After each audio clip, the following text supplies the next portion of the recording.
বাংলাদেশে ৭১ সালে স্বাধীনতার ঘোষণা এখান থেকেই হয়েছিল। আপনাদেরই এক গর্বিত সন্তান সবার আগে চিৎকার দিয়ে বলেছিলেন উই রিবর্ন।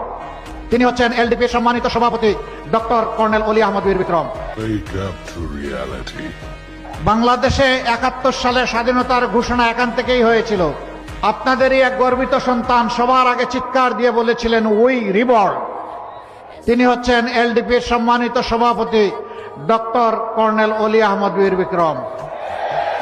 জিয়াউর রহমান সাহেবকে হাতে ধরে সামনে এগিয়ে নিয়ে গিয়েছিলেন। চট্টলাবাসী আপনাদেরকে স্যালিউট।